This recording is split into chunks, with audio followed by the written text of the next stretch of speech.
Notice of this meeting has been provided in accordance with the Open Public Meetings Act by posting a copy of the agenda on the bulletin board at the municipal complex. Apply a copy of the agenda in the office of the township clerk at the municipal complex.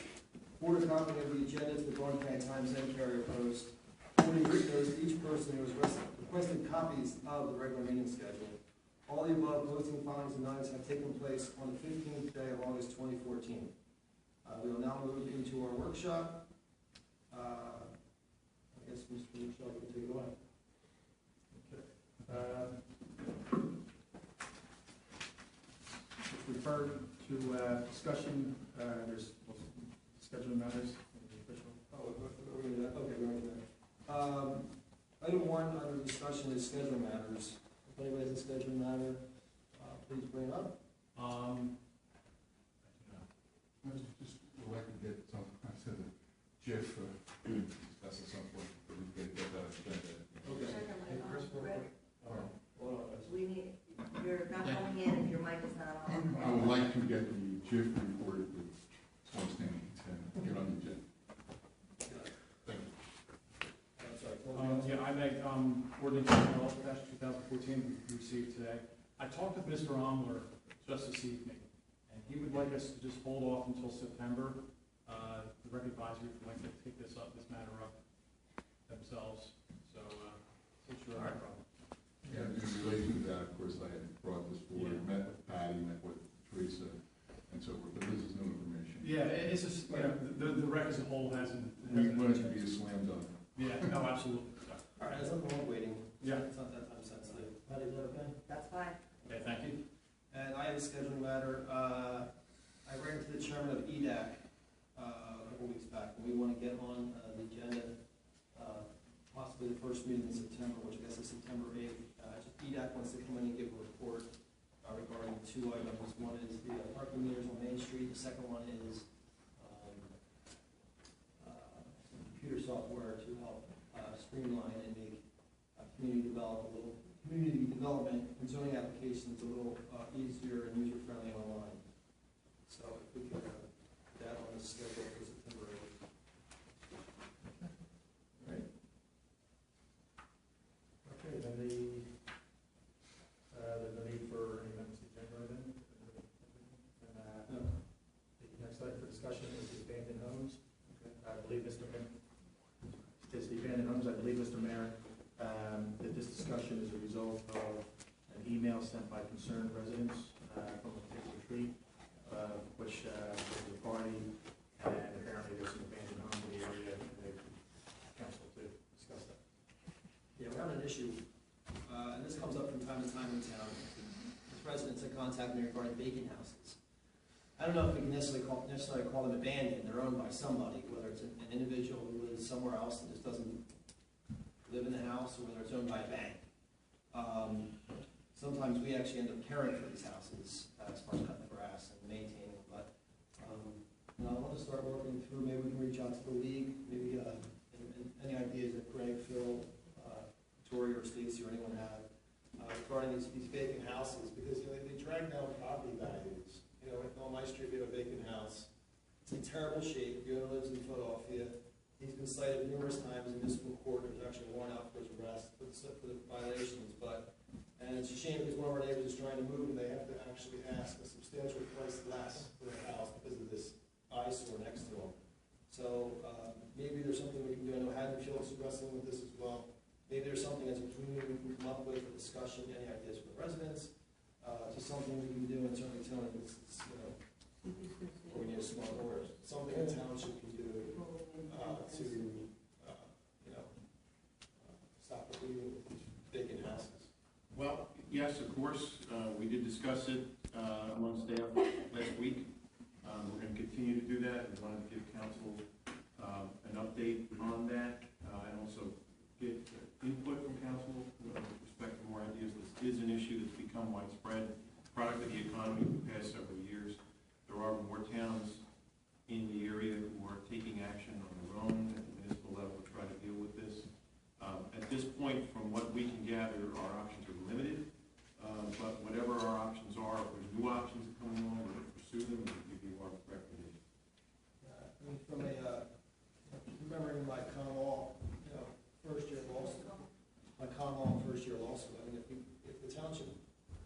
can't outright take a property No. from an owner without just compensation. That's correct, right. So that's a lot of residents who contact us to say, you know, there's a house here, why can't the township just take it over and bulldoze it? I wish it was that simple. You know, I wish we could do that, but that property is owned by somebody, and as a government entity, we can't just go in and summarily take their property, bulldoze it, and say thanks very much. Maybe there's a process that we can notice some and we can start doing that, but that would have to, the CFO, you would have to, we have to set up a cash reserve for that, or, you know. Well, you know, if you're gonna acquire the property, there has to be a public purpose for it. I suppose you could argue that, you know, there's some public purpose in doing that, but that's a little vague, to be honest with you. But more importantly, the issue is really financial. I mean, for every one home that doesn't fit in the neighborhood, there's probably 100 others in similar situations. There's clearly not enough tax dollars to go around to undertake something like that. Or even, you know, I suppose you could say, something like a property beautification fund. It's not really the taxpayer's interest to do that, and we just can't afford it. So beyond that, you know, the laws, the way they're written now, generally are intended to encourage private property owners to take care of their own property. Before the public gets involved, before $1 of public money can be spent, every effort for anybody with any interest in the property, whether it's a mortgage holder, somebody else, take care of it first before the public gets involved. That's actually the law at the state level. So you know, at a municipal level, we could adopt 10 ordinances tomorrow and say a lot of things that state law might consider to be crazy, and ultimately they might fail for that reason. But you know, the harsh reality is it's a big problem, not just in Morristown, but in a lot of towns in this area, throughout the state, throughout the country. There's other towns, places that are harder hit. And for the public to get involved, generally the way the process is set up is that, you know, private property rights are sacred, and for the public to get involved, making decisions about how properties are looked, or whether they should be owned by one individual as opposed to another, is generally not how the process works. And even from a very practical standpoint, there's just not enough money to go around to undertake something like that. So it's frustrating. I tend to think that, you know, if the options for private entities and more importantly for public entities were greater, we wouldn't see this problem because we'd be doing something like that. But the truth is, we really don't have those options. We will try to find them. If the problem is taking on such an extraordinary magnitude that something ought to be done or could be done, and we are aware that other towns in the area attempt to take more action on their own authority to do something about it, we'll do that too. Maybe there's a way we can start, maybe put more teeth into the laws that are currently in the books for maintaining your house. Sure. Well, to that end, if I may, Yeah, sure. well, first I'd like to report that I'm really glad that the council is taking this up because I brought it up several times on March 25th. I emailed Scott and said, Scott, here's a property 720 in the middle of town, I will say, in the middle of town, which is a concern. Neighbors came to me, I met with the neighbors, and in fact, there was another one on, I'll say, the east end of town, which I brought to, also to Scott. Actually, he even directed me to Pete, who apparently talked to you, as a matter of fact, on this subject. I would ask, Tony, if you would be able to give us a counsel in regards to the existing buildings code being adopted by the town, if that has a value in this discussion. So there are BOCA codes, building use codes, for what Mr. Holmes would enforce right now, which is in New Jersey. But I believe that the existing buildings code is a separate code that could be adopted by the town, where we would hold to the standard a property owner such as that, one. And two, I also found out, having, you may remember, in April first year, my serving tripped on a sidewalk, that nobody can help anybody that trips on a sidewalk if you trip on a municipal sidewalk. It's my information, particularly if it's involved in a private property owner. So both of these are true, and I'll share with you that when I had my arm broken here and my wrist broken, the people that I went to, or NovaCare, said, gee whiz, it's great that you're not fixing the sidewalks in Morristown, because we get a lot of business. So I agree with you. This, in all parameters, needs to be looked at. I suggest that maybe the existing building code would be a possibility. I don't know what your council would do that. I'm happy to look at it, I'll talk to the construction officials, see if it makes a difference. If it does, we'll do it, if it's something that we can do. Ultimately, though, it becomes an issue of enforcement. And when it becomes an issue of enforcement, it becomes an issue of resources. And when it becomes an issue of resources, ultimately it becomes an issue of money. If a homeowner is fined for not keeping their properly maintained. Yeah, sorry. If a property owner is fined for not properly maintaining the property, is that fine, is it like, become like, if it goes unpaid, could that be converted to a lien, and then it's not paid, just so the taxes, we can foreclose on that, like a tax lien?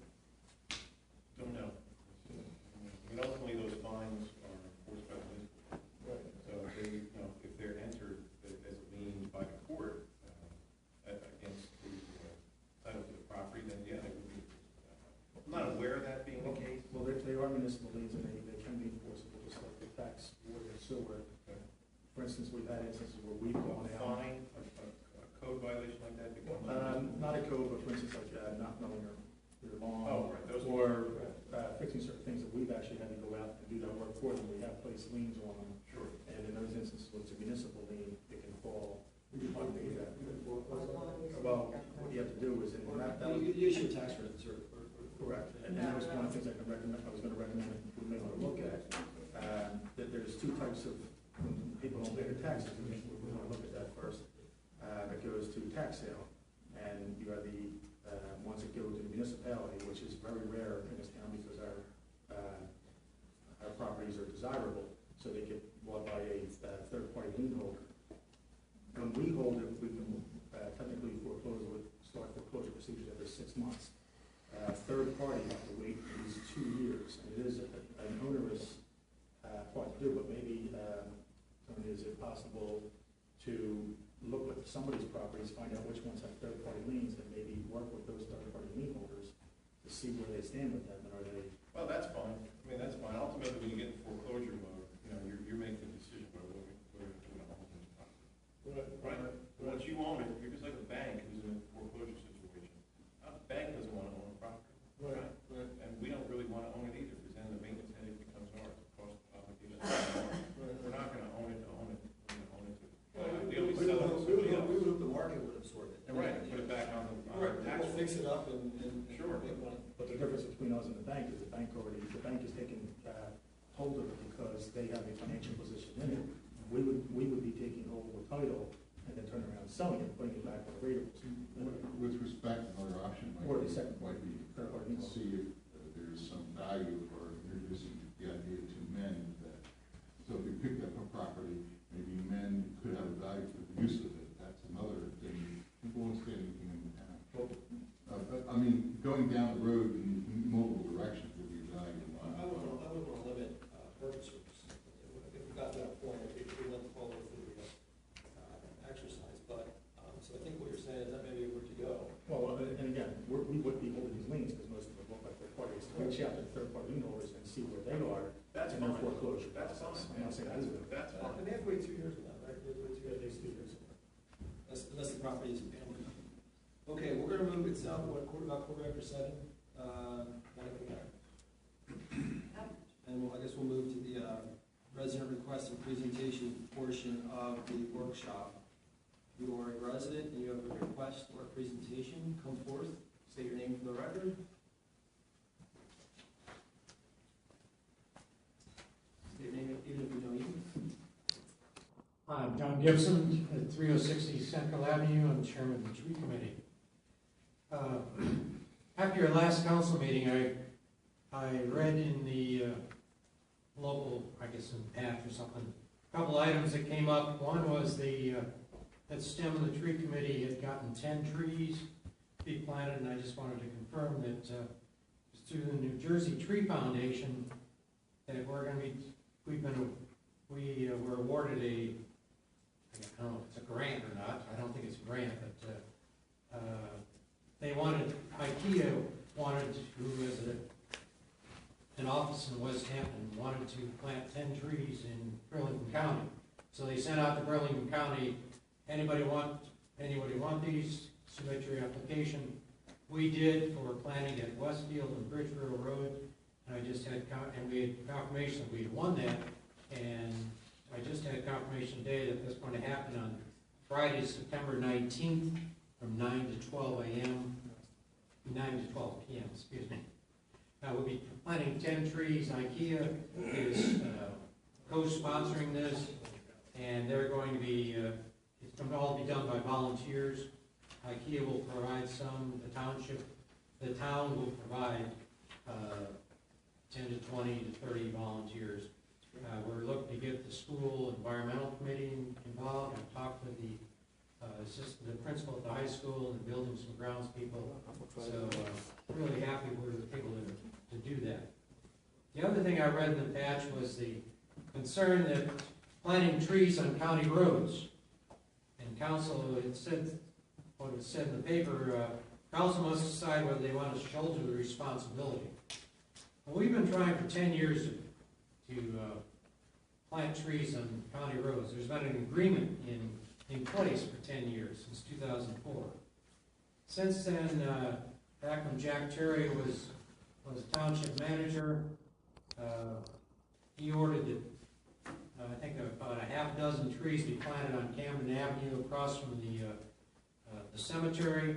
But since then, really nothing has happened with planting trees on county roads. The tree committee has tried this various times, and we continually get from the Public Works that you can't plant trees on county roads. Well, there's an agreement in place, which I spoke with Scott Carew when he first took over, and he was all in favor of it. And so we were moving forward with that, and every time it comes up, it never happens. So this year, I said, okay, hey, we got this agreement, we go. And then I'm working through the Public Works, and they said no. That was Brian Losner, who's the tree person. He says no, Ken Ewers says no. I said, but Scott said yes. So we got the two in the same room at the same time, and it was like time out. So, where do we stand? We have an agreement that requires the township to indemnify the county for anything that goes wrong with a tree on the county road.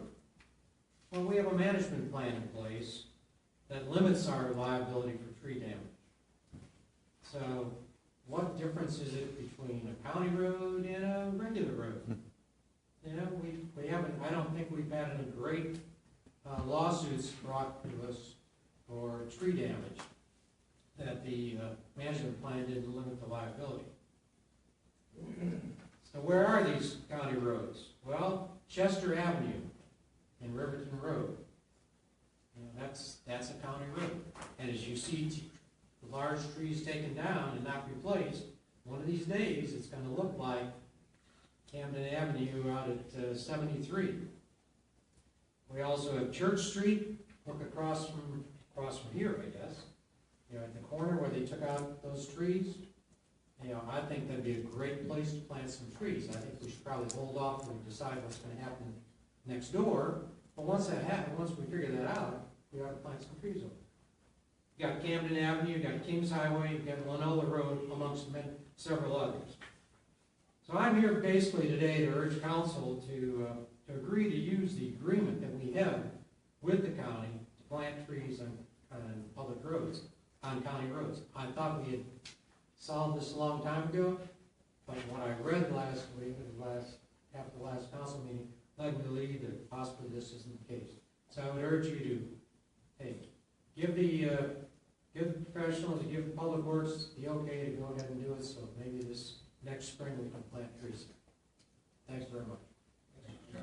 Agree 100%. Thanks very much.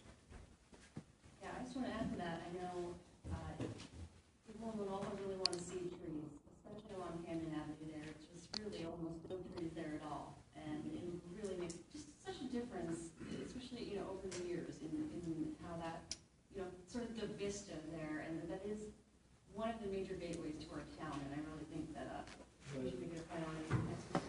What's with that being purchase of trees?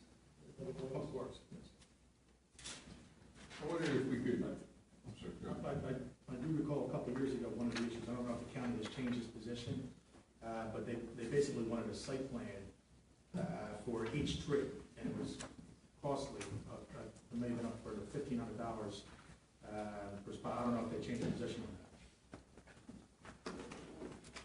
If I may. You may.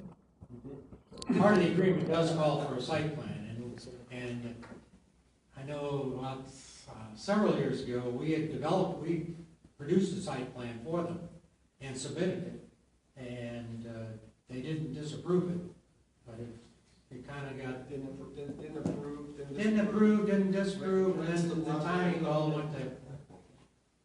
went south on us, so, but yes, there is a plan, there is a requirement for a site plan, but, you know, we've developed site plans before for them, it's not that big a deal. I don't know that everybody who is here knows that what citizens request in presentation is, and this is my first experience, because we did it before that meeting that we've done this, seems to be working out very well, it was a great compromise. So maybe we should go into what it is, for anybody who wanted to come up and speak to the microphone now about anything that they have in relation to what is in the town, is your concern, this is the time you're going to meet. Thank you, Greg, you just explained it. I'll take advantage. Paul Conlon, 443 North Church. I just want to say it's been a year since the pay-to-play brouhaha, and nothing's really happened on the state level about that. And thanks again to the council for backing off of those changes. That was, I thought, a good thing. There also is, I believe that all the candidates for council this year have signed statements that said they're not going to spend more than $8,500 for 2 candidates. That's a good thing. The council said last year that they were going to look into, keep investigating this and look into it. There are people at the state level, at the Election Law Enforcement Commission, who have good ideas about changes that can be made. That you can tweak the ordinances and make the ordinances more airtight, and there's not the wheeling going on. And also, I believe it's the Citizens Campaign at the state level, and Election Law Enforcement Commission, and Jeffrey Brindle is the executive director with a lot of good ideas. It doesn't seem like the state's really going to do anything, but the council here at this level can do something about it. And we can say at this level that we're concerned about the way the money's going in politics, and it's just out of control. So I just ask you to keep that in mind and not forget about it. That's all. Thank you, Mr. Brown.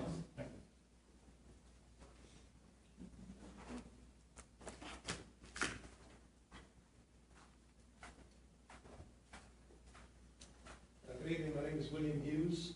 I live at 324 Farmdale Road in Morristown, and I'm here to talk about abandoned properties in Morristown. For over 20 years, that property at 720 Church Street has sat there, abandoned, in disrepair. Weeds are going up, trees are going up. Now we have feral cats, raccoons, all kind of animals living in the property, and nothing is being done. We've been before Clifford in the past. We've been to the other attorneys, been to the town managers, and nothing has been done in 20 years. We've been told that it takes time to do it, it takes money to do it, but the question is, how long is time? 20 years seems to be excessive. And something needs to be done about that property. You have 2 houses that are jointed that are being inundated with raccoons chasing their animals, rats, cats all over the neighborhood. Something really has to be done with that property. It's at 720 Church, and we'd like to know from council or from someone what can be done and when is it going to be done. Ms. Hughes, first, thanks for coming. You were here for a discussion. I would love to be able to tell you that we'll bulldoze that house. We had the same problem on my street with a house, not 20 years, it's been 9 years, a house that's in complete disarray, that's dragging out, and I agree with you 100%. But regrettably, that property is owned by somebody. And for whatever reason, they've chosen to abandon the house and abandon their neighbors. And for the government to just take it we would have to give them what's called just compensation, and that's something in today's budgets we don't have the money for. So we're trying to get creative with the remedies and what we can do for the vacant houses, not just in your neighborhood, but in all the neighborhoods in this great town. What we're coming up with is probably, is to look into converting fines into municipal liens and being able to do something with those liens, which are then sold to third parties to see if the liens can be foreclosed on, or if someone will buy that house and fix it up and create a home for somebody. But right now, as you heard earlier, there's not much we can do about it. I have a question for you, Mr. Hughes. I'm not familiar with the property. I know. And I've only, I've been with the council for a couple of years. I have 20 years of background with the issue. Short of taking the property, bulldozing the house, which I don't even know if that's realistically an option, sounds like what you're talking about is a maintenance issue on the property with the exterior, correct? Like it's overgrown, there's animals kind The of. property's overgrown. Right. So now, about 8 years ago, the owner came back to live in the house. Okay. Pete Clifford came out and told them that the house was abandoned. You can't move in there. It's already been declared uninhabitable. Right. So now, it's still sitting there. Okay. Nothing has been done in 20 years. As the town, as a municipality, spent public dollars to go in and try to I beg your pardon? clean up the place? Is the town using its own No. men and materials gone out there? Maybe cut the grass? sporadically, maybe sporadically. Okay, The neighbors have been going in, trying to do the best to clean it up. okay. But for 20 years, Do you know who the owner is, Mr. Hughes, by chance? I beg your pardon? Do you know who the owner is? No, I don't. Mr. Clifford knows who the owner is. Mr. Hughes come to me, and I actually, this is one of the people I've met with. Also, I would add to what he said, that the owner beside, the owner of the house beside us said that they're concerned that people are coming into the house Of course I who are living there, who Well, of don't course, belong. it's a whole, It's a myriad, whole it's a thing. myriad of potential issues. Right. I mean, but at some point, some relief has to be given to tax-paying citizens who live adjacent to that property and the citizens that live in the neighborhood. I agree with you, sir, we're working on it, I promise you that. So at least a cleanup, Sure. but nothing within 20 years, come on. And when I had talked to staff about this, much the same as you had, with regards to the lien, I was told that the lien basically, and I'll paraphrase, doesn't have teeth. Or throwing out somebody for arrest on this doesn't have teeth. I really like to know that, whether that's Well, yeah, a value or not. well, that's, yeah, well. That's a legal question, so. Yeah, well, no, and I talked to people about it as well, and that's a municipal summons. It's like if you get pulled over for a speeding ticket, you get a summons for not keeping your property Right. properly maintained. You have to go to court and go before Judge Downey. And I'm guessing this owner, I don't know about this particular owner, but on my street, the owner has received so many tickets and hasn't showed up. There's a warrant out for his arrest, but he lives in Philadelphia. But non-performance in a sense like that, if there's some other remedy, I'm saying, we ought to figure it out. Yeah, I agree with you. I can tell you this, I'll certainly talk to Pete Clifford, see what the file looks like, see what can be done more recently, if anything hasn't. I beg your pardon? I'll talk to Pete Clifford, I'm not familiar with the property. I'll see what his file is, it sounds like, from according to you, it This has should be been pretty going on, extensive. this has been going on, according to the lady that lives next door, Just the microphone. 20 years. Can you get back to the mic? Exactly. This has been going on for 20 years. And we certainly would appreciate some resolution, even if it's a cleanup to Right. start. Sure. But the house really needs to be taken down because I agree. now I agree. it's a hazard. But it's owned by somebody. That house is so bad, in fact, I didn't know it was there. I grew up in this area. Well, you probably can't see it. I was running by one day. I Running by a number of times. decided to change my jogging route, so I ran down and I was like, there's a house back there. You've ridden past it a number of times, but you can't see it for the road. Yeah, you're right. You're right. Thank you, sir. Thank you, Mr. Hughes. You know, there's an additional property actually in Hickory Lane that is concerned of another that we discussed. This has to do with, see, somebody leaving water on, water going all over the place. Oh, jeez. Okay, any other resident? Seeing none, we'll close that portion, and we will move into our official action meeting. We'll start that with a moment of silence and a flag salute. Please stand.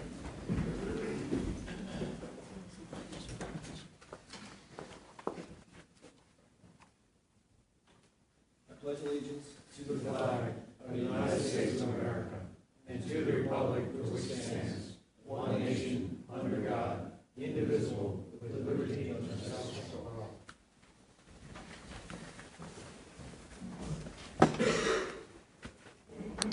We'll go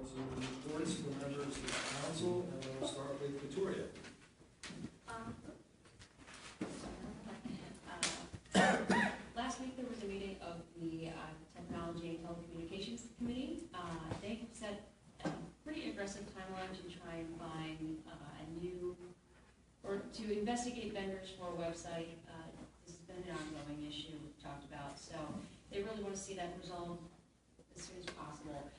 They also have kind of reached out and looked at sort of governance for our cable channel. We will have to kind of decide what the rules are for that when that takes effect. So they've done a very nice job of looking at the ways that other municipalities are handling that, and have compiled sort of a preliminary set of rules that have been submitted to Scott for his review, which will eventually come to council probably sometime in September. Other than that, over the weekend I had the chance to go see Title of Show, which was put on by More Arts. This was something they've never done before, which was a completely student-run and directed production. I was very impressed. It was a great show. So if they ever do that in the future, I really recommend going out. And that's it. Greg?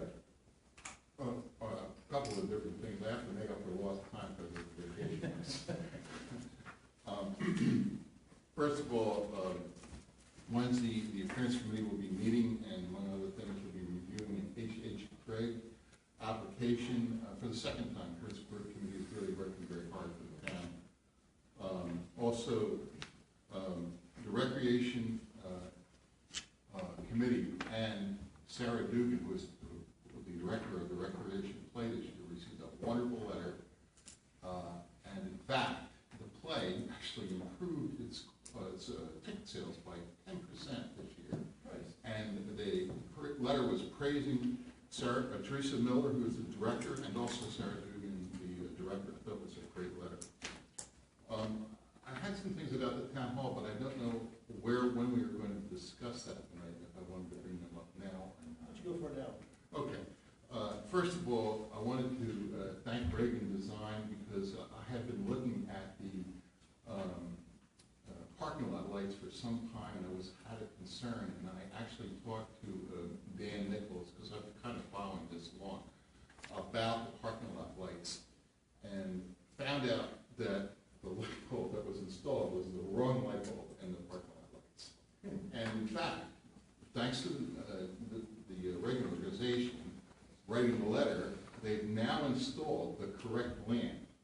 And to give you an idea, the lamps are rated for lumens or an amount of hours, and the lamp that was installed was only half the amount of hours that we would want, and that was specified. They're called pulse start and probe start, but you don't want to get too much lighting stuff.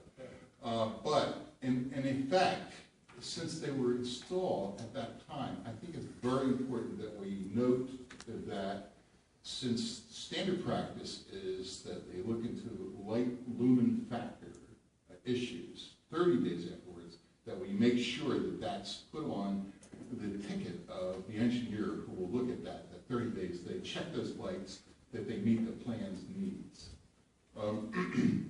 Also, I wanted to say, I won't use the words computerized maintenance management system.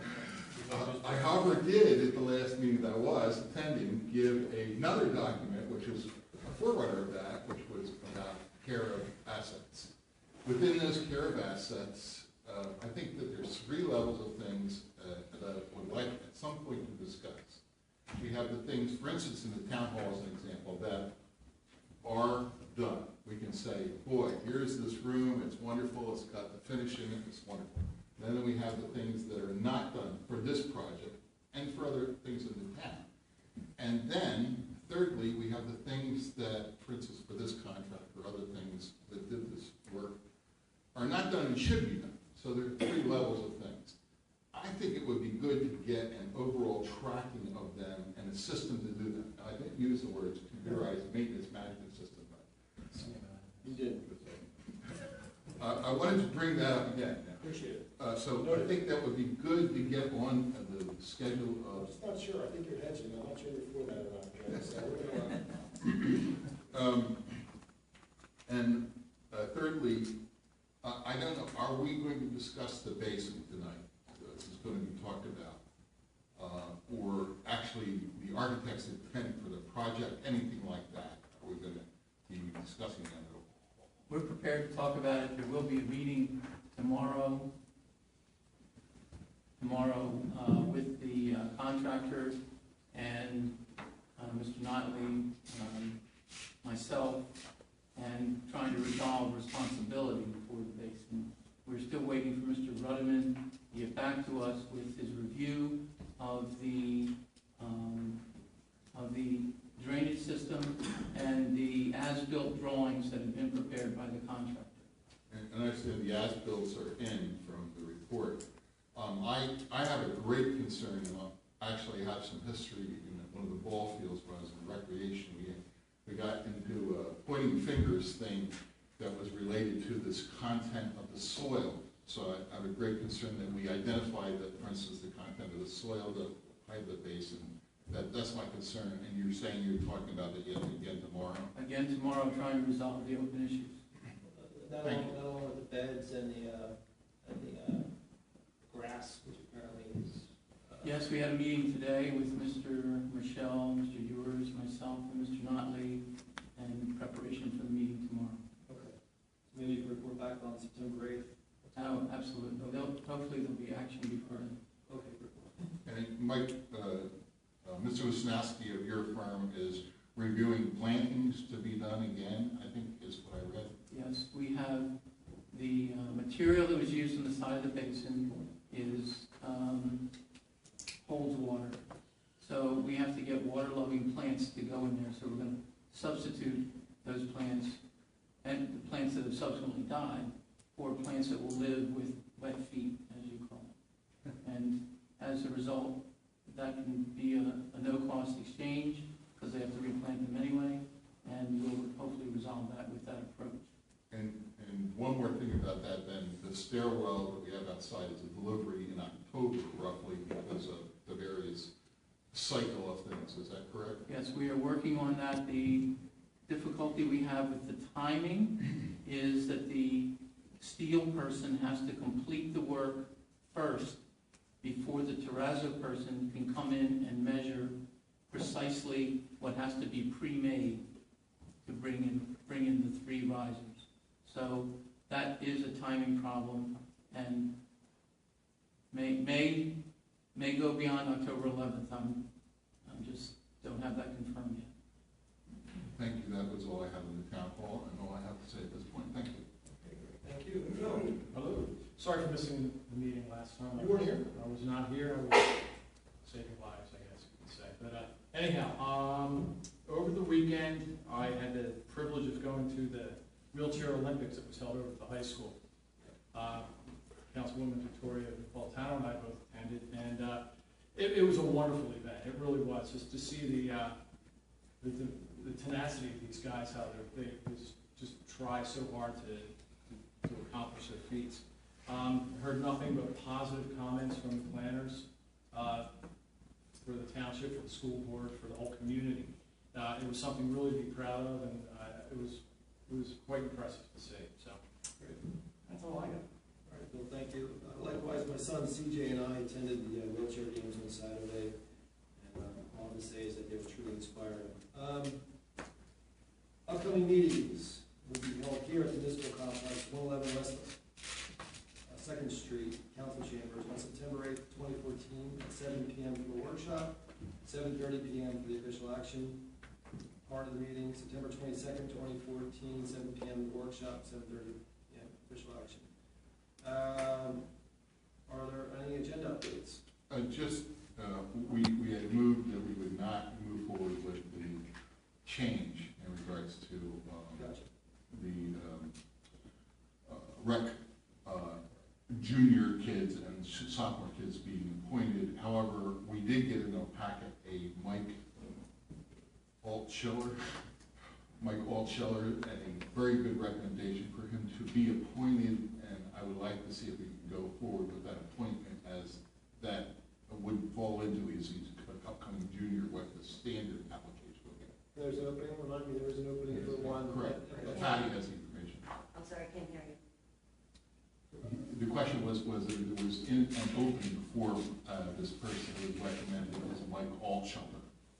What's the question? I believe that there's an opening already for this That's an This existing, person or Greg for the wants, position? Greg wants to make a motion that this, Yes, there's two outstanding questions. okay. Okay, and what's the procedure? Greg, just, You can just, if council agrees, direct me to prepare a I asked for resolution for the next consensual meeting. agreement. okay, that's fine. Yeah, I'm fine with it. Victoria? Sure, I don't think, did you say there was something in the packet? I didn't see It that wasn't back. in the packet. It was not in the packet, it was in email to us, and there were 3 letters. One which he wrote himself, which was an excellent letter, a recommendation from Teresa, and yet another. Okay, I see. I think we should go ahead and fill the positions that are already vacant. Okay. Okay. Then ask for a motion to adopt the resolution approving the consent agenda. So moved. Is there a second? Second. All in favor? Aye. Abstentions, nays. Now moving to a presentation from Lieutenant Lieber of the Police Department. Okay, good evening. Thanks for having me. Thanks for having me tonight. I'm here on behalf of the Police Department, Director Johnson, the mayor, and the manager asked me to speak on the burglaries. We've been seeing the spike in burglaries on the eastern end of town. Just want to let everybody know that we're taking it very seriously. As you well might know, many of our officers live in town, and we have a dog in this hunt ourselves. We've increased regular patrols in the area, as well as we've assigned our special law enforcement officer twos specifically to that area during the times in question that we've been seeing the burglaries occurring. Our detectives are working with our counterparts in the neighboring departments that are experiencing similar burglaries. We've been trying to reach out to the community, which I think is one of the most important things. We've been trying to keep the residents aware via the media and also through our Nixle and Twitter accounts. And we'd like to make sure everybody's aware of that. I know the media's been trying to put it out for us, but have residents sign up for Nixle and Twitter so we can keep them advised of what's going on. We have a residential house check program that we've had in place for several years when we've had other spikes in burglaries. And we encourage people, if you are going away for any period of time, to sign up. There's an online sign up on the township website, or you can actually email me directly, and my email is on the township website. We also have a list of burglary prevention tips that we compiled with Mount Laurel. It's also posted on the website. I'd like people to take a look at that, and that will help prevent some of these burglaries from occurring. Some of the major tips is one of the biggest things is that people should make their house look occupied.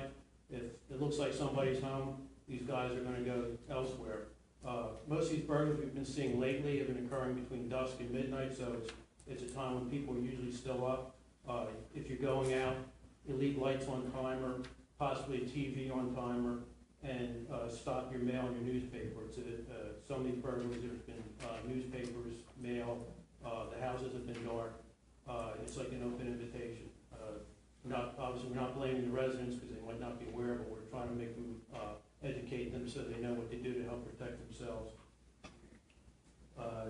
We also have a tip line. If anybody has information that they don't want to leave their name, they can do that either online, or we have a tip line at 914-3092. We also have crime prevention officers available that can come out to neighborhood groups and give them a talk on basically what I've been already talking about here is the crime prevention tips or any other questions they might have. We've done that in the past with prior burglary spikes that we've had. One of the biggest things when we try to drive this home is we can't underestimate the value of the residents as our extra eyes and ears in the town. If something looks suspicious, we'd rather you call right away than wait. If it looks suspicious, it probably is something we should check out. We'd rather come out and find it's nothing than come out and find there's a burglary or some other crime committed. So if you have any other questions, I'd be happy to answer them now.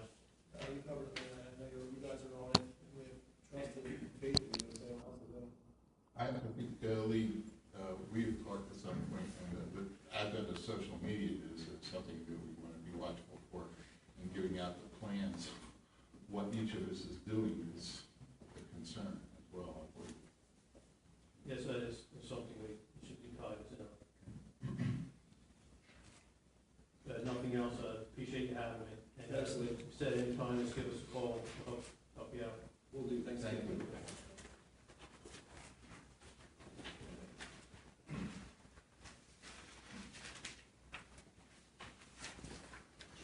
This time we'll go to ordinances on second reading. Mr. Michelle, if you would read each by title only. Ordinance number 5-2014, an ordinance of the Township of Morristown, County of Burlington, New Jersey, appropriating $925,000 and authorizing the issuance of $878,750 in bonds and or notes of the township to be used for the 2015 road resurfacing program.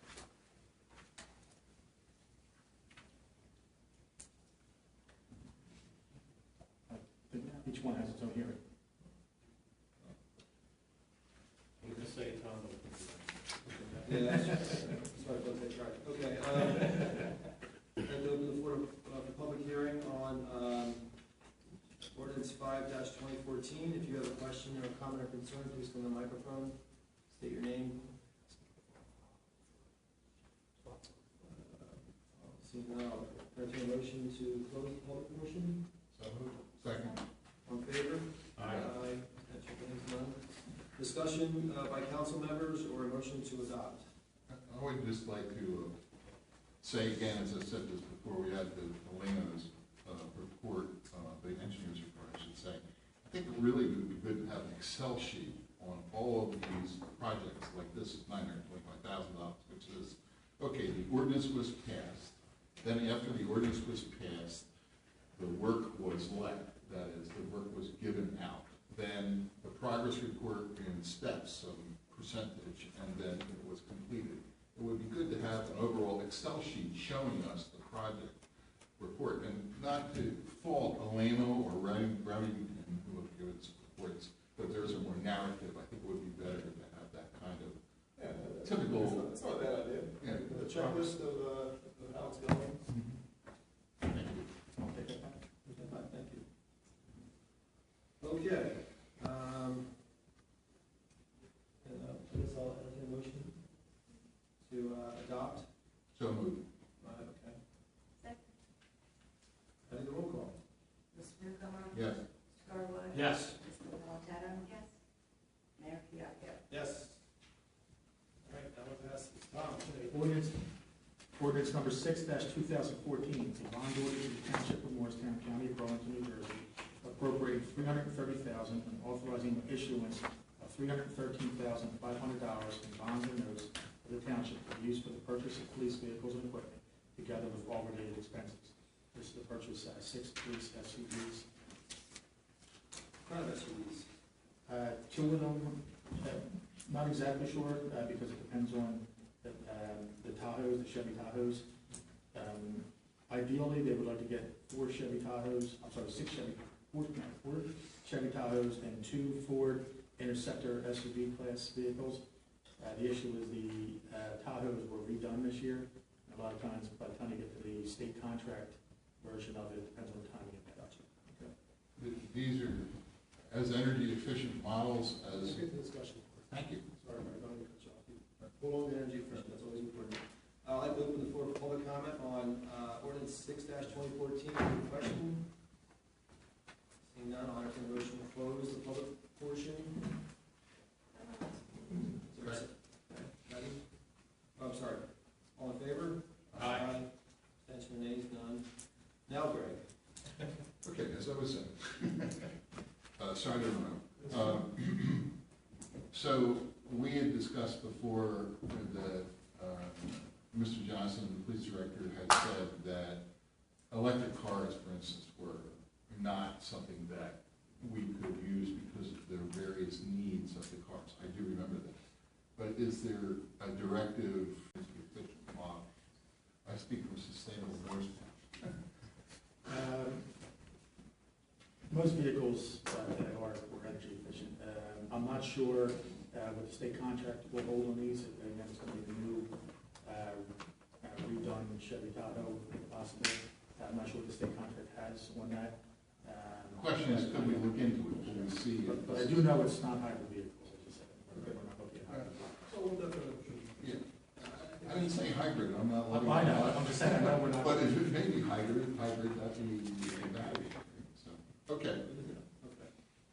Any other Well, discussion? and normally on some of those vehicles, you have to pay a lot more money up front before you'll ever recoup that on these types of vehicles. So it's some discussion. Green, cross green, okay. Any discussion between Craig or Bill? I'll entertain a motion to adopt. So moved? Second. Patty? Mr. Newcomer? Yes. Mr. Garwood? Yes. Ms. Napolitano? Yes. Mayor Fiacco? Aye. Ordinance number 7-2014, an ordinance of the Township of Morristown, County of Burlington, New Jersey, appropriating $330,000 and authorizing the issuance of $313,500 in bonds and notes to the township to be used for various drainage projects, together with all related expenses. Opening the public hearing portion. Entertain a motion to close the public hearing portion. So moved? Second. All in favor? Aye. Abstention, nays, none. Discussion or a motion to adopt?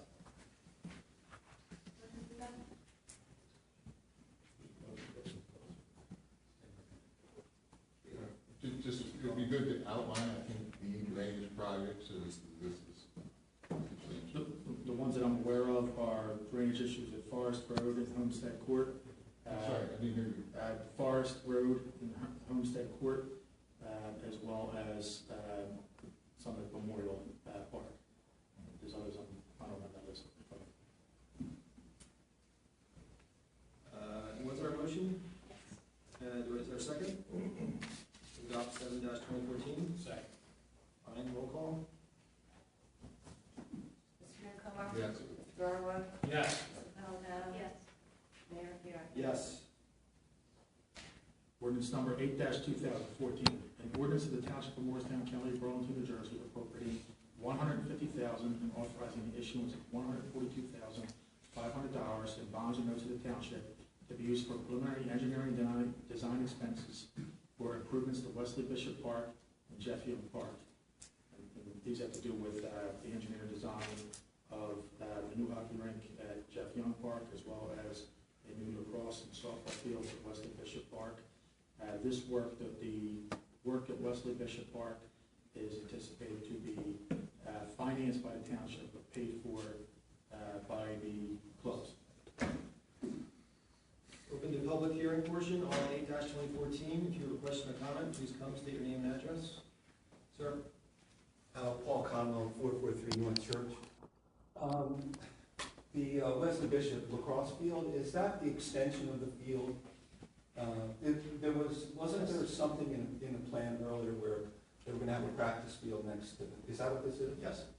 But it's not just a private dirt, it's actually going to be for a playing field. So it's another playing field, another lacrosse playing field? Yes. So it is. And this is this a different plan than, I mean, wasn't there already engineering work done for the field, for that other field? What was designed as an extra, not to be a real field, playing field, just as an extra area that people could warm up and practice. This would actually make it a playing surface. We'll also have to change some of the drainage as well. Is this another turf, artificial? Not turf, no, it'll be grass, but there's a lot of drainage that has to be changed as well. On that side, the same side where that practice field was gonna be, is that? Correct. Right. I think Mr. Cruz said at the last meeting that there would be some sort of agreement with the lacrosse club, and you mentioned it, Mr. Michelle. Correct. Is there an agreement, is there a signed agreement? There is not a signed agreement at this time. There's going to be two phases to this. There's going to be an agreement that when Mr. Carew comes back on vacation, we'll finalize. No work will be started yet until the agreement is in place. The first agreement will be that they will commit to paying the preliminary expense, design work. Well, that would be what's included in this bond? That's what's included in this bond. And then totality, like they'll pay all of it? Correct. Well, they'll pay it over time, but this would still be financed. Even if the project did not go forward, it still would be financed through a bond ordinance. That's what can happen. And they would not be able to pay for this up front. That's why they usually come to us, they pay us over time, the interest expense and stuff. Then what will happen is when we have better numbers from the designer, then there'll be, Mr. Crew will have to make a decision either to go out at that time based upon basically a 95% to 100% estimate that they'll have based upon the scope of work, or they can actually wait for the bids to come in, see what the numbers are. Either way, they'll be able to get an agreement before the council would approve that contract at that time. So the first agreement will be just to pay for this, the second agreement will be, if they decide to go forward, if they decide, it comes in very expensive, but not to go forward. But if, on this ordinance, on this bond ordinance, there's not an agreement yet there's no signed agreement on this. But there's no signed. But there's a verbal, you have an understanding that The they're. agreement in principle has been. Correct. Mr. Crew has been meeting with them for some time now. I'm sorry, on the last bond ordinance at Wesley Bishop for the artificial turf field, there were also various, promises made. Have they been, do we have an accounting of how much has been contributed by the clubs on that Wesley Bishop deal? Has there been contributions towards the Well, that's not paying what, that one? I'm going to cut you off, that's not really within the scope of 8-2014. But only that we're now going down the same road again. If those promises or whatever they were, I don't, you remember exactly what they Mr. Conlon, were. is your question perhaps, and I don't mean to put words in your mouth, is there a way that we're going to account that this contribution is actually going to be kept to? Is that your question? No, my question is, were the other promises kept? And then wouldn't that be germane to this bond ordinance? Were the other promises kept? If they were kept, then, that makes a difference on this. So do we know if they were kept? Is there an accounting of what money came through? Is that bond even, have we submitted payments on that bond for the first? Yes, we have started making payments. I don't know if it was done or not. I'm not making any. No, yeah, I'm just you're asking a question, yeah. And I think it would be germane to this. Right. It would be. Well, certainly we're protected on this, and I guess the answer to your question will be, we'll have to get back to you on what's been contributed or hasn't been contributed. Certainly, we're not going to proceed with this portion if we feel there are any issues with the first part of the project. So that much I can guarantee. Is there somewhere in the budget or in a document that's a public document that shows the various all the clubs, the baseball, I don't know whether softball, the various clubs made commitments to pay on that last round. And isn't there somewhere in a public document where there's a line item that says this money is going to Well, we don't have the close budgets. We do keep accounting of all the money we receive, obviously.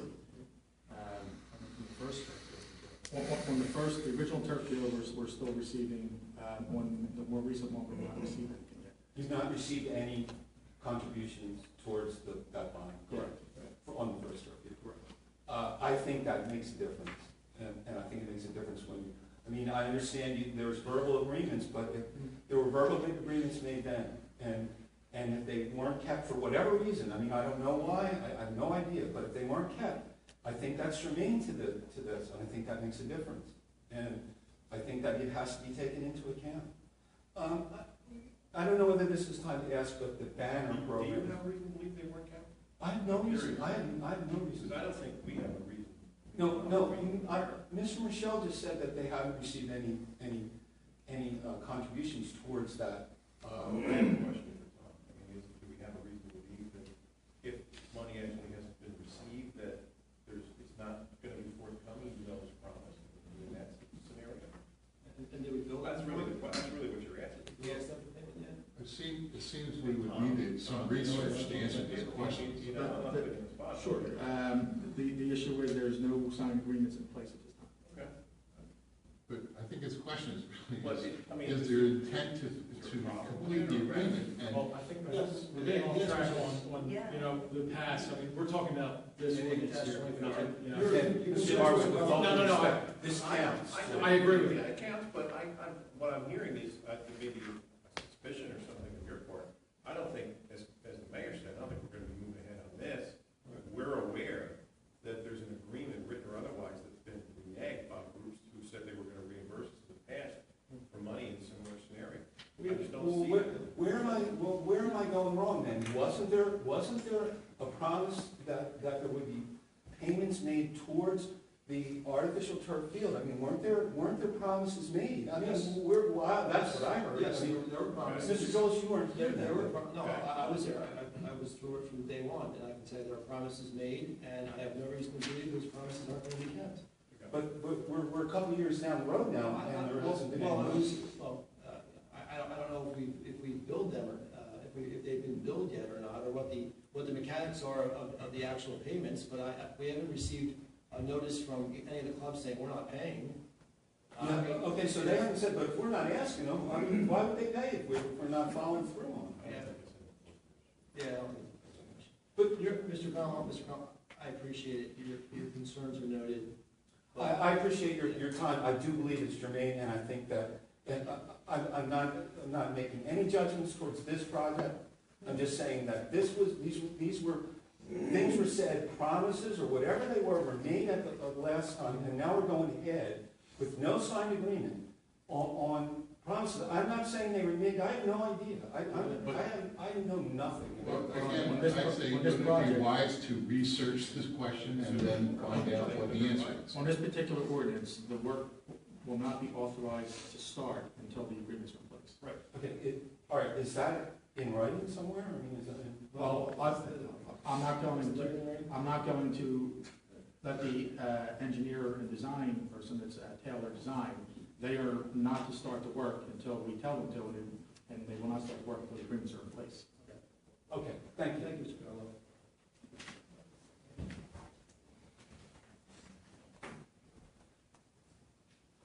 Sir?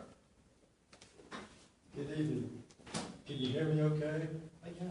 Okay, I still have problems hearing some of you guys. That's why I have this thing. But why I'm here, it's in support of my murdered public member. I think there are two things I'd like to suggest, recommend.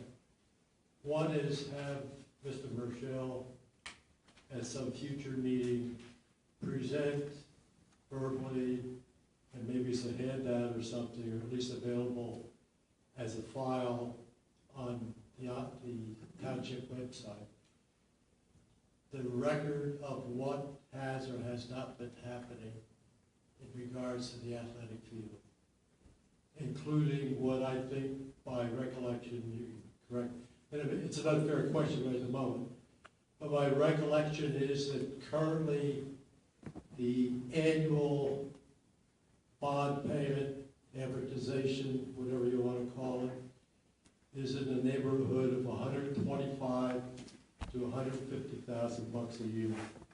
Am I in the right neighborhood? If you don't know, I'm not going to hold you to it. Not sure, I have to go back, I mean, there were a lot of projects at that Yeah. time.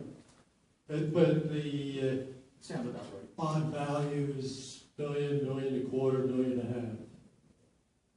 Somewhere in that neighborhood. But again, get the, Well, and again, there were multiple projects, Yes, there was yeah. the Bishop portion, Right. and then there was the ones that the baseball were taking care of, that were the,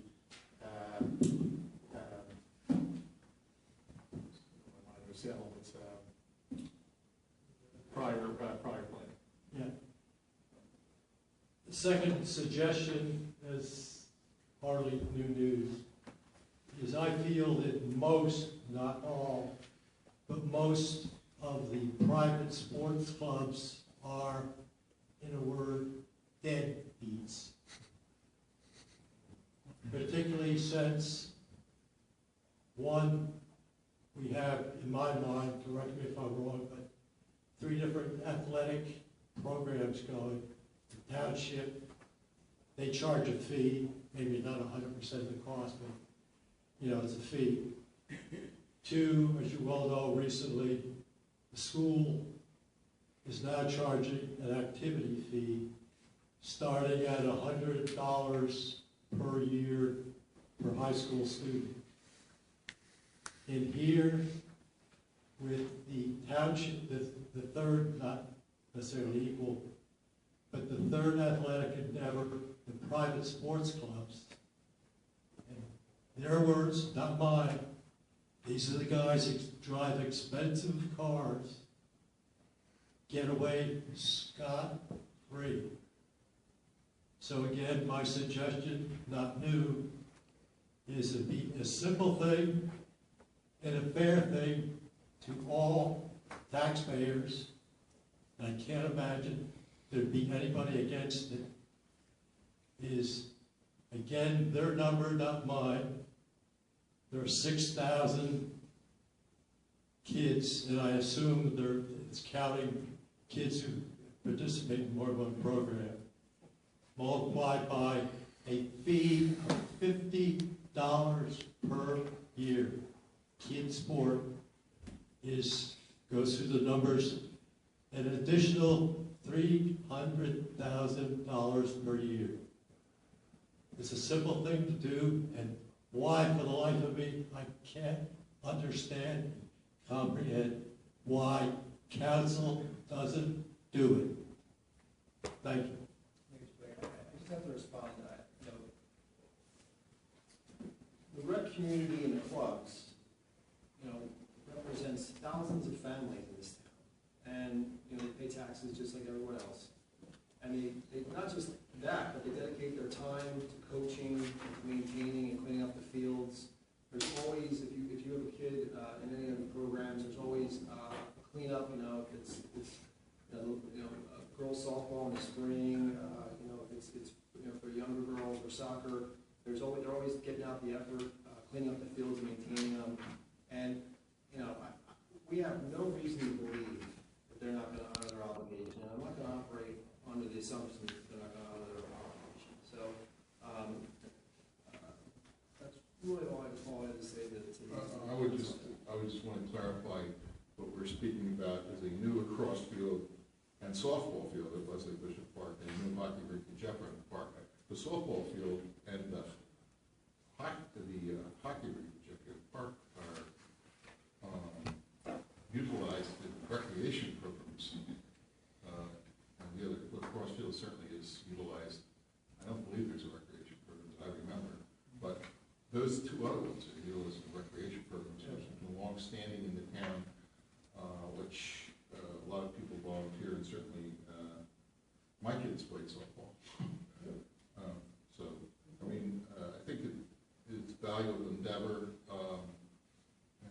I'll say to you, Mr. Begg, one time, when we were baseball, which is kind of like softball in a sense, we were involved in baseball, someone threw a ball and actually hit a kid in the nose in our town, and we had a big discussion among ourselves and said, gee, is it better to have these kids involved in these sports, or because there might be some injury sometime, and the injury is so small in the amount of time it is, that just like after-school programs and other programs, our conclusion was it's much better to have people and kids involved and parents involved in these types of sports in the town. It's a community building thing.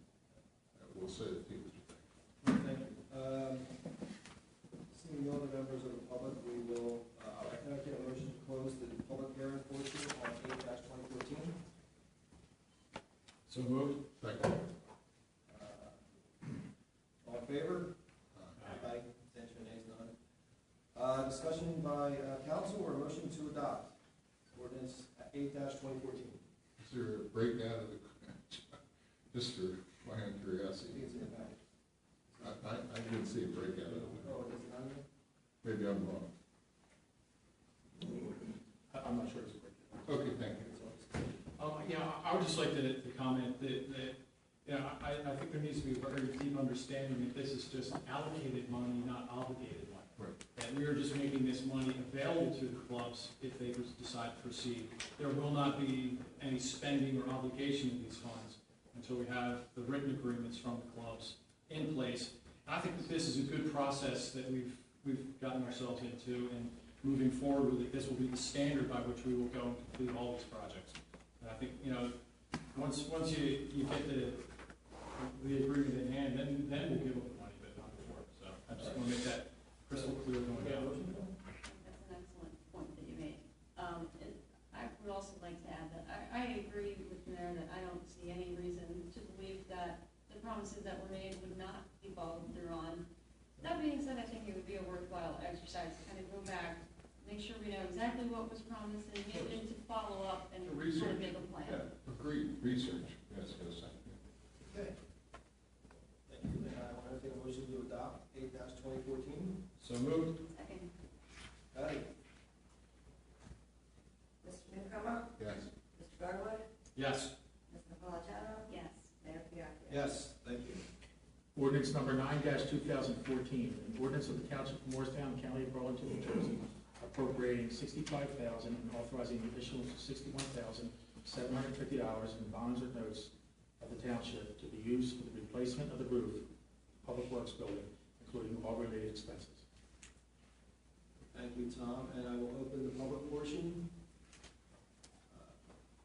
Comments or questions on that ordinance? Seeing none, I'll entertain a motion to close the public portion. Move. Second. Abstention, all in favor? Aye. Aye. Abstention means none. Discussion or a motion to adopt? I hope the new roofing structure could be an energy source possibility.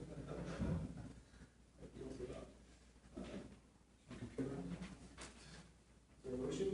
So moved. Second. Patty? Mr. Newcomer? Yes. Mr. Garwood? Aye. Ms. Napolitano? Yes. Mayor Fiacco? Yes. We didn't get the Ordinance number 10-2014, an ordinance of the Township of Morristown, County of Burlington, New Jersey, appropriating $1.7 million and authorizing the issuance of $1,615,000 in bonds or notes of the township to be used for the replacement of various water mains, together with all related expenses. The replacement we're speaking about is replacing 4-inch water mains on Prospect in Washington, at Oak, and at West Third. In the utility budget. Yes. Open the public floor, open the floor to public comment on comments or questions on ordinance 10-2014. Seeing none, I'll entertain a motion to close the public portion. So moved. All in favor? Aye. Motion is none. Discussion or a motion to adopt? I reiterate my earlier comments in regards to the tracking and this kind of thing. I reiterate my earlier comments in regards to some type of tracking sheet. The $1.7 million where it begins when we word this one, it's 11 and so forth. I think it's another good example of what we should do. That'd be great. Is there a motion to adopt? So moved. Is there a second? Second. Patty, roll call. Mr. Newcomer? Yes. Mr. Garwood? Yes. Ms. Napolitano? Yes. Mayor Fiacco? Yes. Thank you, everyone. Okay, now moving to ordinances on first reading. Mr. Michelle? Ordinance number 11-2014, an ordinance of the Township of Morristown to correct and modify an easement over block 3000, lot 4, for fire hydrant, potable water, and sanitary sewer at Eastgate Square. This has to do with an agreement that goes back to 2006, and it's basically delineating and defining two attachments to the easement. It says, whereas the current owner of the property, the township desire to correct the easement to attach legal descriptions of the easement areas entitled Exhibit A, sanitary sewer, potable water, and fire hydrant easement area A, and Exhibit B, easement B. And whereas the current owner of the property, the township of Morristown, has also agreed to permit a de minimis encroachment within easement area A for the loading dock proposed to be constructed at the rear of the building. Basically just defining something in the previous agreement. Right. That's correct. Correct, yeah, there's a new tenant moving in to that portion of Eastgate Square, and it's going through the planning board process to pick up discrepancy that needs to be clarified. That's really what this is all about. Any questions? I mean, I can answer some of them. I know a representative of the developer is here. This is also first reading as well. Okay. Can you, it's not cited Taylor Wiseman's letter, I printed on energy efficient.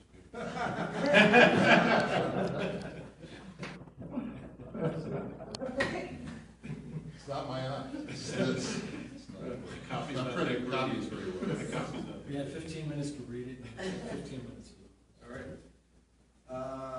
Ask council for discussion or motion to adopt on first reading and set the public hearing for August. It's gonna be September 8th. September 8th, 7:30 p.m. Discussion or motion to adopt? Motion to adopt. Second. Patty? Mr. Newcomer? Yes. Mr. Garwood? Yes. Mr. Alvarado? Yes. Mayor Fiasco? Yes. Thank you, everyone. Moving to our consent agenda resolutions, Mr. Rochelle? Resolution 169-2014, authorizing release of performance guarantee for InterArch, 123 Chester Avenue, Block 4406, lots 5, 6, and 14. Resolution 170-2014, a resolution requesting approval of the insertion of items of revenue and appropriation to amend the 2014 adopted budget. This has to do with additional grants we have. They're all setting the budget. Resolution 171-2014, authorizing contract change order number 1 and final for water treatment plant secondary digestive cleaner. And Resolution 172-2014, a resolution rescinding Resolution 70-2014. Resolution 173-2014, authorizing the cancellation of certain water and sewer charges. Resolution 174-2014, authorizing the tax collector to cancel taxes for overpayment related to a widow of a veteran property tax deduction pursuant to NJSA 54:4-8.10 et sec. Resolution 175-2014, authorizing the tax collector to cancel property taxes for 2014 and 2015 preliminary pursuant to major subdivision. Resolution 176-2014, authorizing the tax collector to refund tax overpayment. Resolution 177-2014, appointing Vicky Conover as acting municipal clerk during the scheduled absence of the municipal clerk.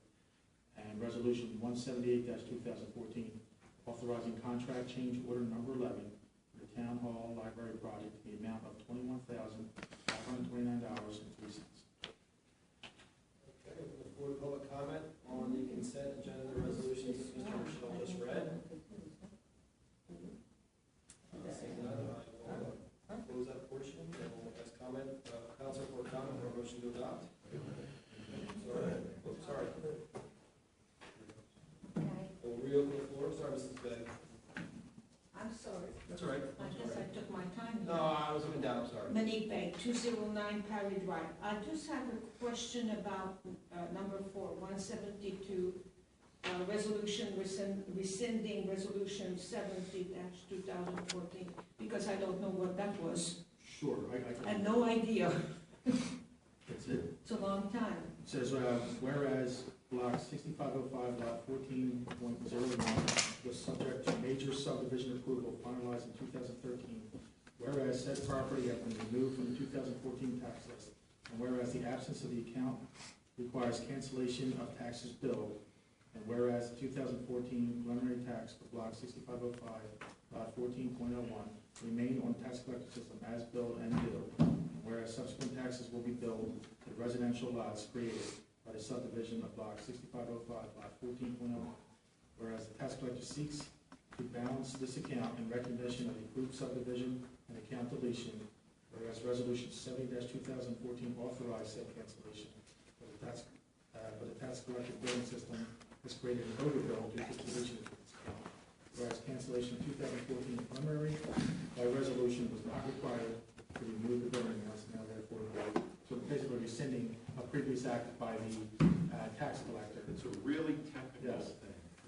The essence of it was the previous resolution authorized the tax collector to cancel some preliminary taxes for a lot that was deleted due to a major subdivision.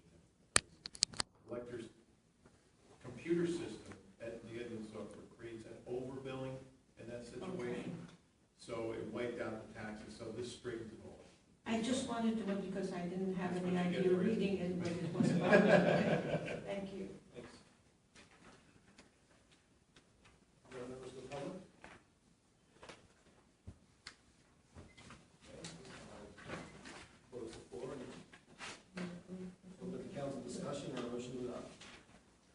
Wonder if 170-2014 might be outlined by the general, or the last one, town hall project. Rob Notley, Greg Hawk, construction managers and consultants. Change order number 11, there are 5 construction change requests that made up the amount of that, this change order.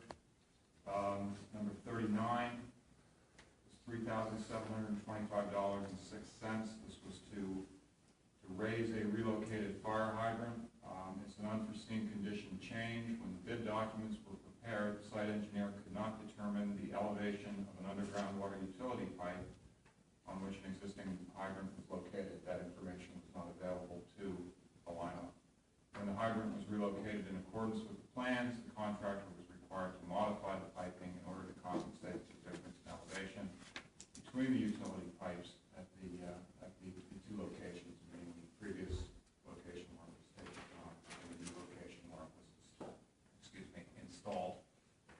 CCR 52, $12,276.94 to remove debris encountered in the removal of retaining wall. This was an unforeseen condition change. During demolition of a retaining wall near the old library, a large amount of old construction debris, primarily masonry, concrete, and rubble, was encountered. We believe that this debris was from previous construction done on this site prior to the construction of either the library or the old town hall complex. It was buried? It was buried, correct.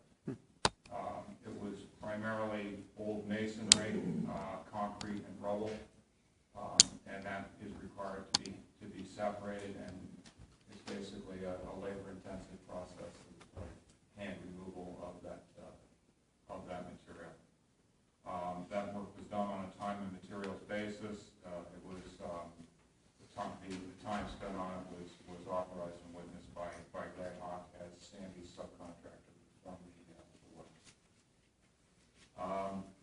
CCR 77 is for $1,503.18. This is for some additional regrading that was performed to install the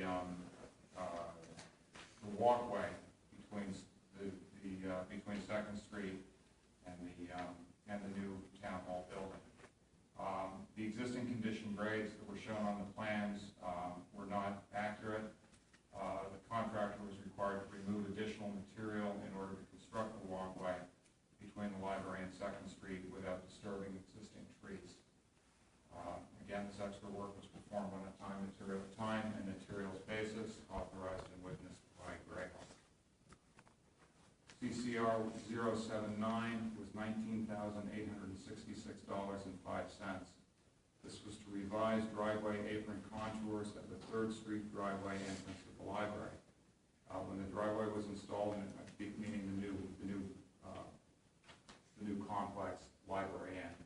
When the driveway was installed in accordance with the construction plans, positive drainage along 3rd Street could not be achieved while maintaining the required curb reveals.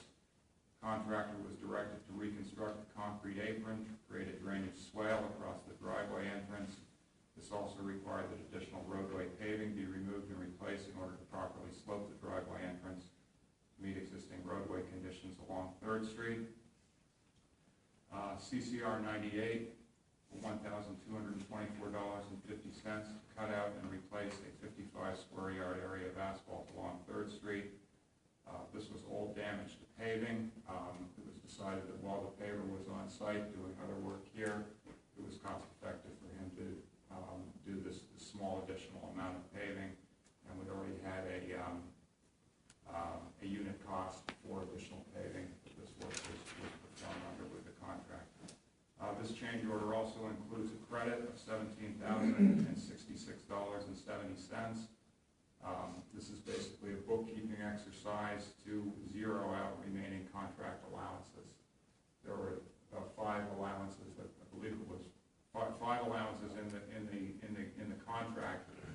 money that we required the contractor to include for certain adjustments or unforeseen conditions that during the course of construction, these unforeseen conditions, or these allowances were not entirely used up. There was a right-of-way access permit allowance that we weren't required to use, a small amount of money left in an unforeseen condition allowance, an asphalt price index allowance, which is essentially a public bid law requirement that above a certain amount of paving that's being done on the project, that you include an allowance in case when the contractor bids the work, the price of asphalt substantially changes between the bid time and the time that paving is actually done. This was something that was done, I guess, in recognition of the volatility of asphalt pricing. In this case, on this project, there was no change from the time of the initial bid on the project to the time that the paving was done. And then there was also a traffic control allowance, which was built into the contract to allow for the payment of required police officers when work was being done on county roads. And how do all these affect the contingent percentage that we've been talking about? The total proposed cost in this change order is $21,529. That's an increase of 0.19 of the original contract amount. Total change orders to date are $366,796.16. That represents an increase of 3.30% of the original contract amount. So what this means is that of the original contingency of $555,695, we have a remaining change order contingency of $188,897.84. And within the I don't even know, that's not your name. I think I had the same question. We're agreeing to the question. My question is, do you have more change orders that you see for coming that would make the gap? When we see light at the end of the tunnel? We received what I believe is the last change order request from the contractor while I was away last week. I believe that the current outstanding change orders that we're still negotiating with the contractor on are somewhere in the area of about $80,000. So if I'm correct, what you said was the contingent amount was $550,000 originally, and you used up $366,000, and then you have the last amount, which I believe you said was about $80,000. $80,000. Yes, please don't hold me to that because I don't have the figures in front of me. Roughly, we're at $490 from $550, roughly. Yeah. Okay, thank you. Yeah, and in your opinion, Rob, these change orders that you just read, I know I had a problem with 52 because it seems to me that you're going to remove your retaining wall, removing the part of the deal. But in your opinion, these are absolutely required. Going back and sharpening your pencils on these. Well, in most cases on these, yeah, it's not even a question of whether it's required. It's done, and it was required during the course of construction. So it's not like we're saying, let's contemplate doing these. It's been done.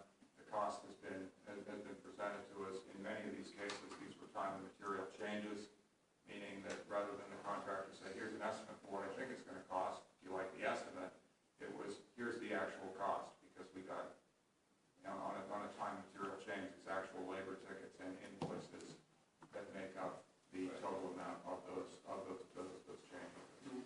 Within the completion that we're all looking for, we have the discussion we had originally, which was about, or earlier today, which was about the base.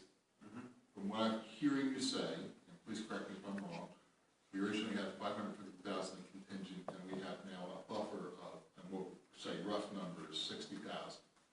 Is any of that $60,000 going to be involved in what we need to do by your knowledge as a construction manager with that base? No, we're not foreseeing any additional cost, and what we're attempting to resolve with the contractor tomorrow is that this corrective work be done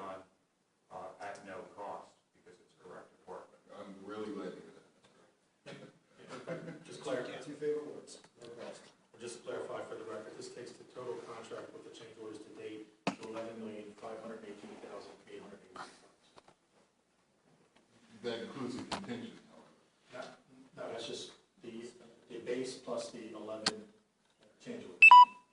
Oh, right. Okay. Thank you, Mr. McCormick. All right, council, any further comments or wish to adopt? Move to adopt. Second, anybody?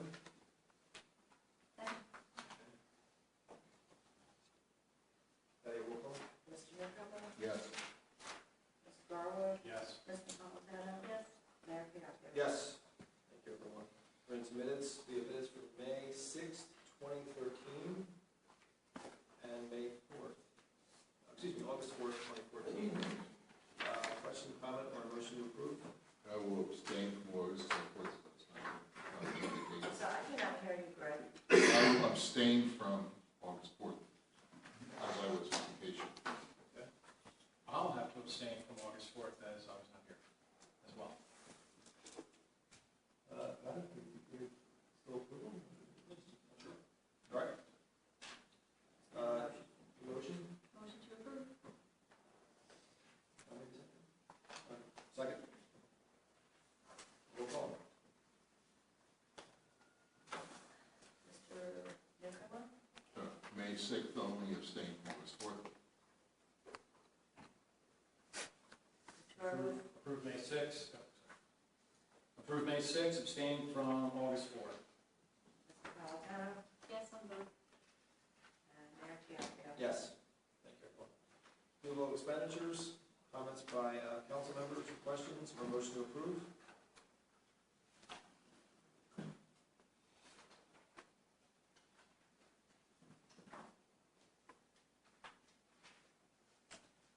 Motion to approve? Thank you. Roll call? Mr. Newcomer? Yes. Mr. Garwood? Yes. Mr. Napolitano? Yes. Mayor Fiasco? Yes. Item 13 is a continuation of the workshop, which is necessary, so we'll move to comments from the public on items listed on the agenda. If you have a comment regarding item listed on the agenda, please come forward.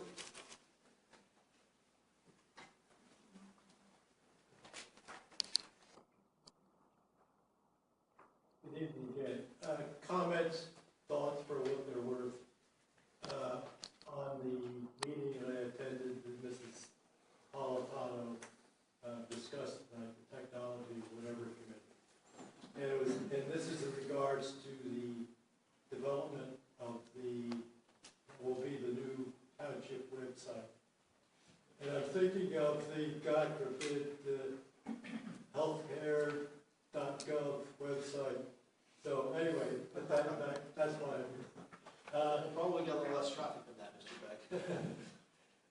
Number one, the township is well served by the members of the technical committee, the really technical points.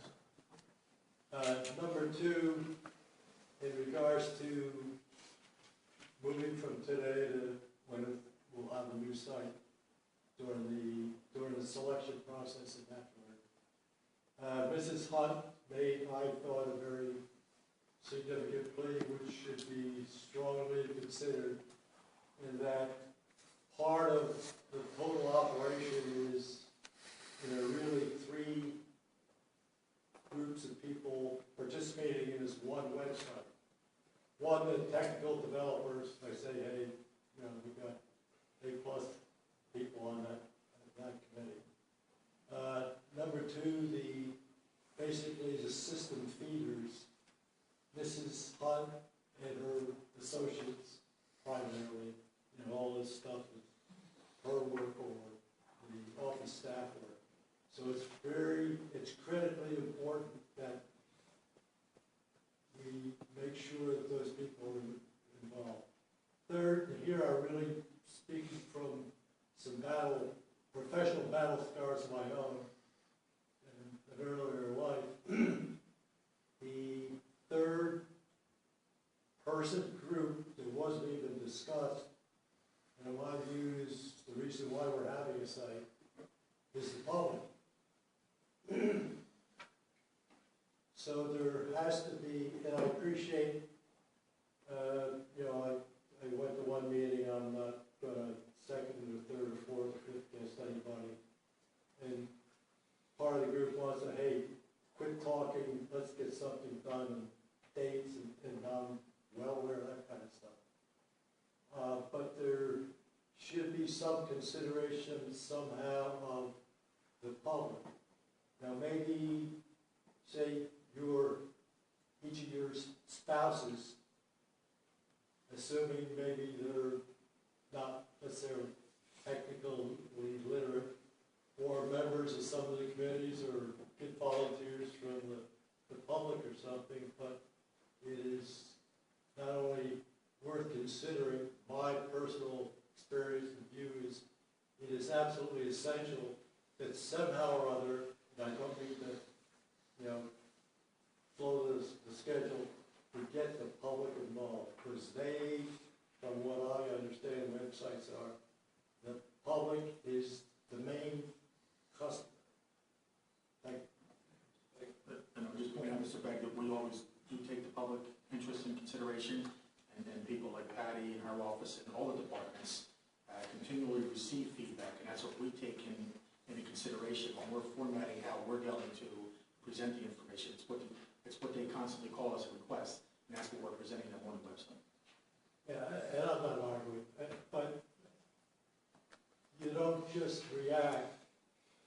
Like, for example, hey, I'll give you one right now. My wife asked a question, and I've suggested this months and months ago, that where possible, these consent agenda resolution items 1 through 10 are individual or can be individual files, which then can be connected to the website and just hit the underlying item and hey, she would have to ask that kind of dumb question. Because I've been here before asking, well, what is this? Hey, thank you. You are brave, Mr. Begg. You better watch where you sit down. No, but I've asked that, I've had to come up here multiple times and waste your time myself. Hey, what is this? This is information.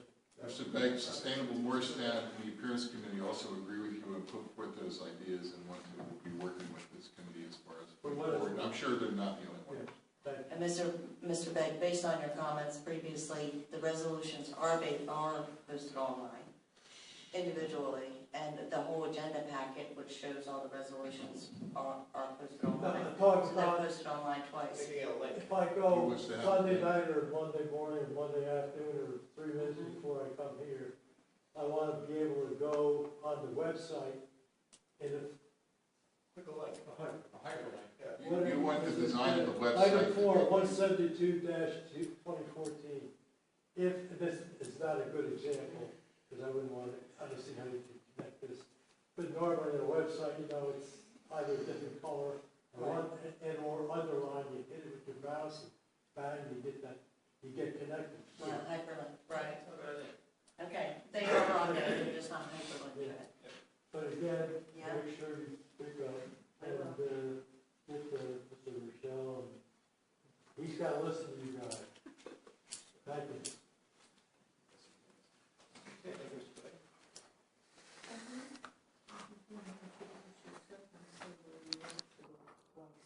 One last question on the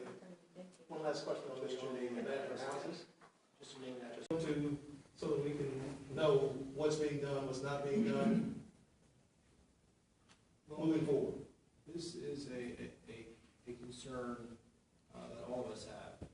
And I'll tell you that it'll probably be back on another agenda, I don't know, I won't say September, but sometime in October or November, it'll be back on the agenda, right as it was today, as a follow-up to see where we are and what's the information we've got. And in the meantime, Mr. Hughes, I'm going to talk to Mr. Clifford. I'm not familiar with the matter, but I'll familiarize myself with it. If there's things that we can do, short council action, we'll do that. If there's things that council can do as a follow-up to that, that'll be done as well. That's something that will be discussed at an upcoming council. Yeah, I'm sorry, I should have asked to clarify. Are you speaking about what the township can do as a whole, or just what's going to happen with the property on Church, or both? That particular property and what the township can do as a whole. Okay, well, I covered the part about the whole, and we'll have Mr. Carew get back to, or Mr. Goss, about what's been done against that owner, what's the current status of it, as far as has the owner received any summonses or complaint, that type of thing. I just learned today also, Mr. Hughes, just this evening, the governor signed a bill that made its way through the legislature over the past few months because this problem is a statewide problem, and every town is struggling with a way to try to find a better way to deal with it. And I haven't seen the bill. It's just recounting news reports, but one option, and Tom will discuss it further, gives municipalities the option to fine banks or other creditors who hold those properties up to $2,500 a day for violations of local property maintenance codes or building codes for situations like that. Money talks, that's going to get somebody's attention, I would think. And at the state level, they're trying to give municipalities, some more power to deal with these types of situations. And that appears to be one of them. We'll take another look at it. If that's going to help us, we're going to use it. Okay, thank you. Thank you, Mr. Hughes. Mr. Mayor? If I may, Rick Reagan for the record.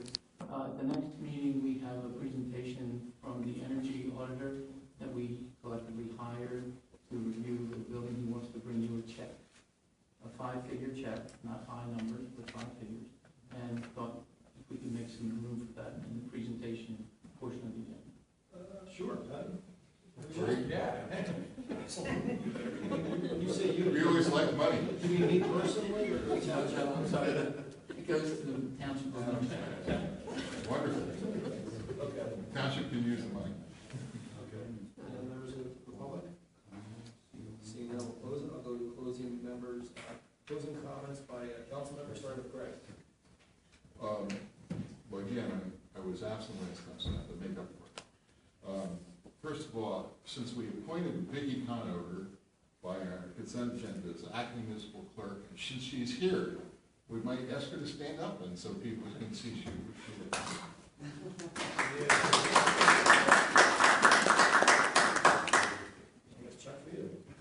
Actually, I've seen Vicki a couple times in the office, and she's just right, very efficient, and a great assistance to Patty, who certainly needs it.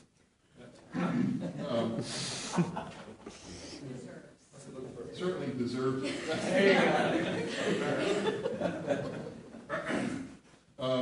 As well, and on a much more sober note, I'm sure we all extend our sorrows to the firefighters who's passed recently, and we also put it out. And I thank you, Mr. Garwood, for reaching out to me that we could talk as a council as a whole for this poor gentleman that died in an accident, firefighter. Mr. Philip and Andrew Stoll. Thank you. Andrew Stoll. Right, thank you. Another subject that from the past, I wondered, Tom, if we could go get somebody to look at the Memorial Field wall. It has a crack on the left portion of the wall, the left wall, the one that was repaired recently. The ball on the right wall, that is like a bowling ball, it's at the top, is loose. It could fall and hurt somebody. The brick on the left side is also loose. The ball on the far side, on the second wall, that is like a concrete bowling ball, isn't there.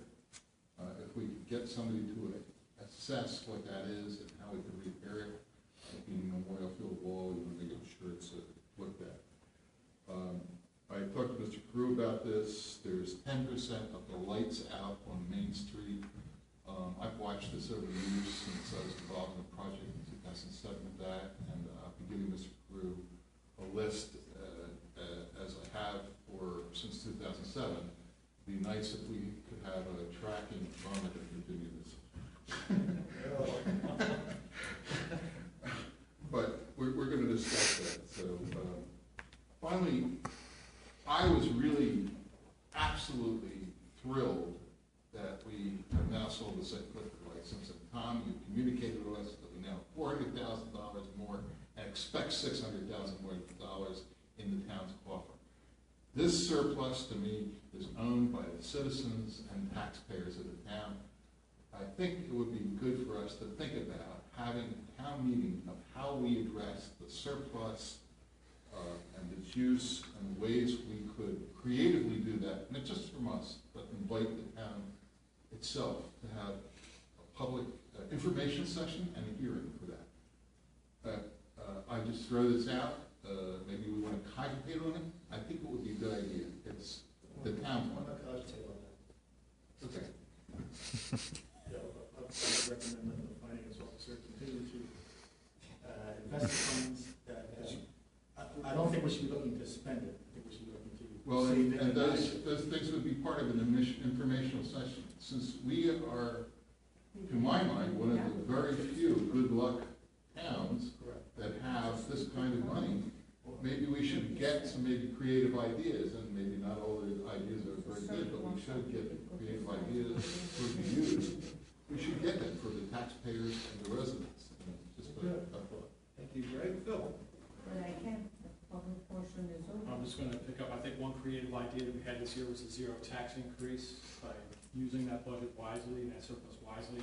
Now, I think the town's doing a great job with it, and I just want to pass that along. That is a creative way that we're using this surplus. So I'd like to thank Tom for that creativity and the rest of the council as well. That's about all I'm going to say. I wish everybody a good night. Thanks for coming out. Victoria? Sure. Don't have much to add today, except that I'll leave you with this. One thing that no one brought up about the wheelchair games. There was one gentleman there participating in the archery contest who, in addition to being in a wheelchair, also had limited use of his arms. And he was actually pulling the bow with his teeth. It was unbelievable. And it really makes you realize that we can probably overcome any issues that we have in this town if that man can shoot an arrow with his teeth. Yeah. Thank you for coming. Just thoughts and prayers to the Stahl family. You can keep them in your thoughts. We are going to close session for matters relating to a lease of real property.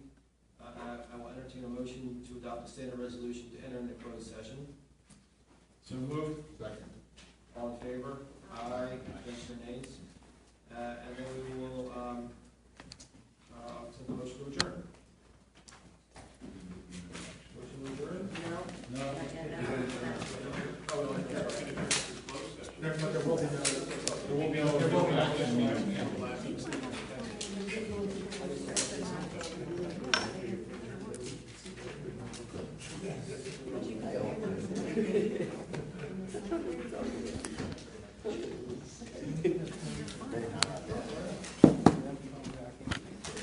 Thank you for coming and speaking.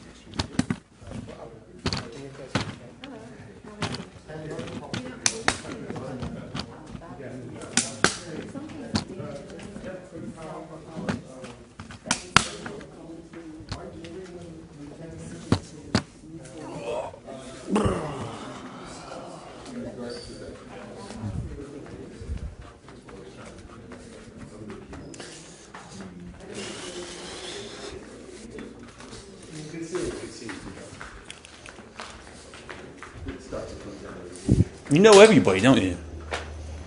Yeah, Zach. Yeah. You know how he said he was shooting the arrow with his teeth? Yeah. I'll fucking shoot a load in their mouth. What? Fucking shoot a load in their mouth. Yeah.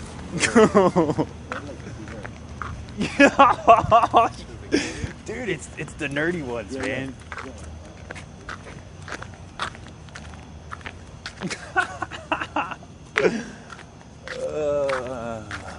Right, Dan. Dude. So listen, we got Dan the man that can cover Dan the man. At work, there's two new Dans at work too. There's a meeting tomorrow night. The tree committee? Tree committee in the library. The library or Barry? The new library. Hey, what's up? It was fun, right? Are you good to go to Gloucester City tomorrow?